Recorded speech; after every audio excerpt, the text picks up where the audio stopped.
Assalamualaikum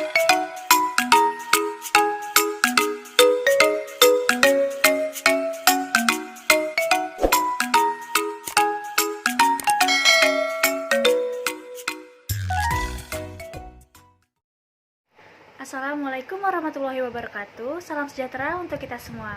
Perkenalkan, saya Tika Andira, mahasiswi STIE IPIJA, akan mempresentasikan tentang ekonomi politik kebijakan perdagangan pada mata kuliah Ekonomi Internasional. Selamat menyaksikan. Nah, teman-teman, ada 3 argumen yang mendukung perdagangan bebas. Poin pertama, perdagangan bebas dan efisiensi. Selanjutnya, skala ekonomi dalam produksi. Yang ketiga, argumen politik. Perdagangan bebas memang bisa berdampak positif, tetapi pada saat yang bersamaan bisa berdampak negatif bagi perekonomian suatu negara. Analisis Krugman berfokus pada skala ekonomi terhadap sektor perdagangan dan lokasi bisnis. Konsep skala ekonomi diperoleh dari analisis yang berakhir pada kesimpulan bahwa makin banyak barang dan jasa diproduksi di suatu pabrik, maka makin rendah pula biaya produksi yang harus dikeluarkan.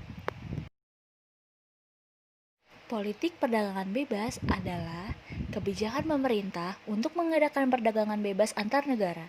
Pihak-pihak yang mendukung kebijakan perdagangan bebas mengajukan alasan bahwa perdagangan bebas akan memungkinkan bila setiap negara berspesialisasi dalam memproduksi barang di mana satu negara memiliki keunggulan komparatif. Agar lebih jelas, mari kita lihat tabel estimasi biaya perlindungan sebagai persentase penghasilan nasional. Yang pertama di negara Brazil pada tahun 1966, persentasenya sebesar 9,5%. Diikuti oleh Turki pada tahun 1978, persentase sebesar 5,4%. Kemudian Filipina pada tahun yang sama sebesar 5,4%, dan yang terakhir Amerika Serikat pada tahun 1983 sebesar 0,26%. Ini merupakan contoh kasus untuk perdagangan bebas. Dalam industri otomotif, perakitan skala yang efisien harus membuat minimal 80.000 mobil per tahun. Di Argentina, 13 perusahaan menghasilkan total 166.000 mobil per tahun. Kehadiran skala ekonomi mendukung perdagangan bebas yang menghasilkan lebih banyak varietas dan menghasilkan harga yang lebih rendah. Perdagangan bebas sebagai lawan dari perdagangan terkelola memberikan peluang yang lebih luas dan dengan demikian cakupan yang lebih luas untuk inovasi. Dari kasus tersebut, muncullah argumen politik perdagangan bebas. Poin pertama, komitmen politik untuk perdagangan bebas mungkin merupakan ide yang baik dalam praktiknya. Yang kedua, kebijakan perdagangan dalam praktiknya didominasi oleh politik minat khusus dan bukan pertimbangan biaya dan manfaat nasional. Argumen kesejahteraan nasional menentang perdagangan bebas. Kebijakan perdagangan aktivis kadang-kadang dapat meningkatkan kesejahteraan bangsa secara keseluruhan. Ada 2 argumen teoritis yang menentang kebijakan perdagangan bebas. Yang pertama, ketentuan argumen perdagangan untuk tarif. Kedua, kegagalan pasar domestik. Argumen ketentuan perdagangan untuk tarif. Yang pertama yaitu untuk negara besar. Yang kedua, ada kemungkinan bahwa ketentuan perdagangan memberikan manfaat lebih besar daripada biayanya. Karena itu, perdagangan bebas mungkin bukan kebijakan terbaik untuk negara besar. Argumen kegagalan pasar domestik terhadap perdagangan bebas. Produsen dan surplus konsumen tidak mengukur dengan tepat biaya dan manfaat sosial. Surplus konsumen dan produsen mengabaikan kegagalan pasar domestik seperti pengangguran atau setengah pengangguran tenaga kerja, limpahan teknologi dari industri yang baru dan sangat inovatif, eksternalitas lingkungan. Suatu tarif dapat meningkatkan kesejahteraan jika ada manfaat sosial marginal untuk produksi barang yang tidak ditangkap oleh langkah-langkah surplus produsen. Argumen kegagalan pasar domestik terhadap perdagangan bebas adalah kasus khusus dari teori terbaik kedua. Teori ini menyatakan bahwa kebijakan lepas tangan diinginkan di salah satu pasar hanya jika semua pasar lain berfungsi dengan baik. Jika satu pasar gagal berfungsi dengan baik, intervensi pemerintah sebenarnya dapat meningkatkan kesejahteraan. Distribusi pendapatan dan kebijakan perdagangan. Dalam praktiknya, kebijakan perdagangan didominasi oleh pertimbangan distribusi pendapatan. Keinginan individu menjadi kurang lebih tercermin secara tidak sempurna dalam tujuan pemerintah. Ada model di mana pemerintah berusaha memaksimalkan kesuksesan politik, persaingan pemilihan. Ilmuwan politik berpendapat bahwa kebijakan ditentukan oleh persaingan di antara partai-partai politik yang mencoba menarik sebanyak mungkin suara. Berikut merupakan grafik dari persaingan politik. Berikut ini merupakan tabel pengaruh perlindungan di Amerika Serikat dalam miliar. Negosiasi internasional dan kebijakan perdagangan. Integrasi internasional telah meningkat dari pertengahan 1930 hingga sekitar 1980 karena Amerika Serikat dan negara-negara maju lainnya secara bertahap menghilangkan tarif dan hambatan non-tarif untuk perdagangan. Seperti grafik yang terlihat, bahwa pada tahun 1930 terjadi kenaikan yang sangat tajam pada tarif rata-rata Amerika Serikat dan terus menurun hingga tahun 2000-an. Bagaimana mungkin penghapusan tarif secara politis? Ada caranya. Yang pertama, liberasi perdagangan pasca perang dicapai melalui negosiasi internasional. Kedua, pemerintah sepakat untuk melakukan pengurangan tarif bersama. Keuntungan negosiasi. Yang pertama, ini membantu memobilisasi eksportir untuk mendukung perdagangan yang lebih bebas. Kedua, ini dapat membantu pemerintah menghindari terjebak dalam perang. Ketiga, perdagangan yang merusak. Sejarah singkat perjanjian perdagangan internasional. Poin 1. Pengurangan tarif yang dikoordinasikan secara internasional sebagai kebijakan perdagangan berasal dari tahun 1930-an. Poin 2. Penurunan tarif multilateral sejak Perang Dunia II telah terjadi di bawah Perjanjian Umum tentang Tarif dan Perdagangan didirikan pada tahun 1947 dan berlokasi di Jenewa.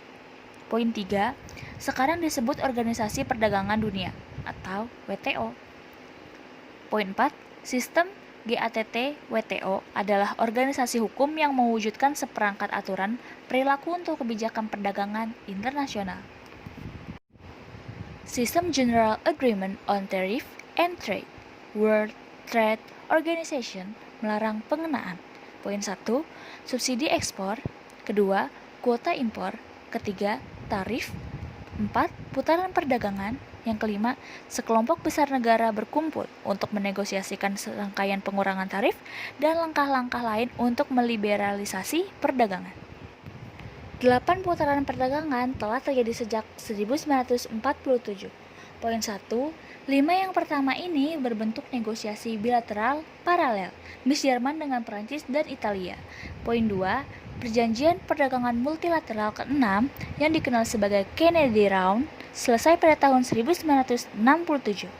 Perjanjian ini melibatkan pengurangan 50% secara lintas batas dalam tarif oleh negara-negara industri utama, kecuali untuk industri tertentu yang tarifnya dibiarkan tidak berubah.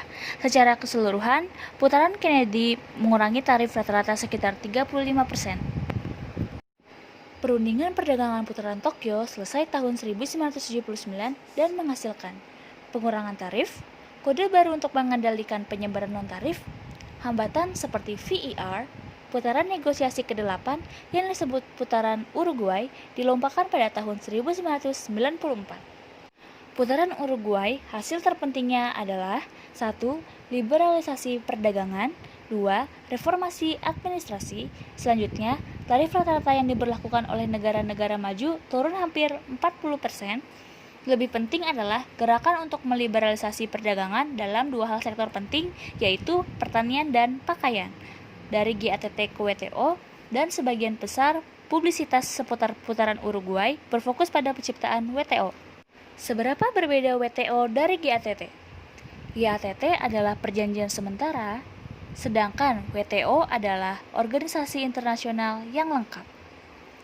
GATT hanya berlaku untuk perdagangan barang, sementara WTO memasukkan aturan tentang perdagangan jasa, perjanjian umum tentang perdagangan jasa, dan aplikasi internasional hak properti internasional.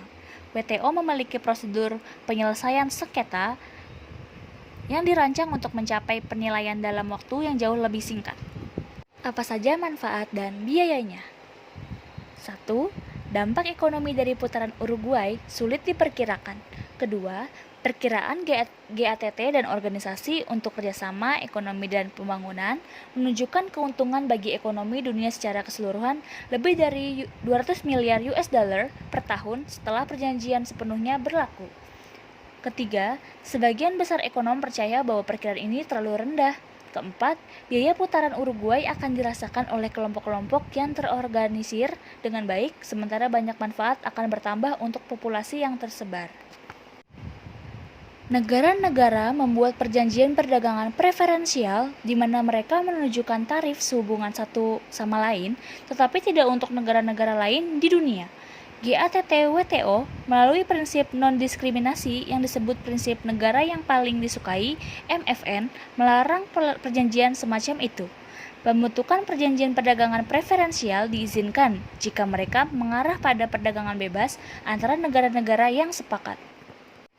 Nah, sekarang pertanyaannya adalah, apakah perjanjian perdagangan preferensial baik? Itu tergantung pada apakah itu mengarah pada penciptaan perdagangan atau pengalihan perdagangan. Yang kedua, penciptaan perdagangan terjadi ketika pembentukan perjanjian perdagangan preferensial mengarah pada penggantian produksi dalam negeri berbiaya tinggi dengan impor berbiaya rendah dari anggota lain. Ketiga, pengalihan perdagangan terjadi ketika pembentukan perjanjian perdagangan preferensial mengarah pada penggantian impor berbiaya rendah dari bukan anggota dengan impor berbiaya lebih tinggi dari negara anggota.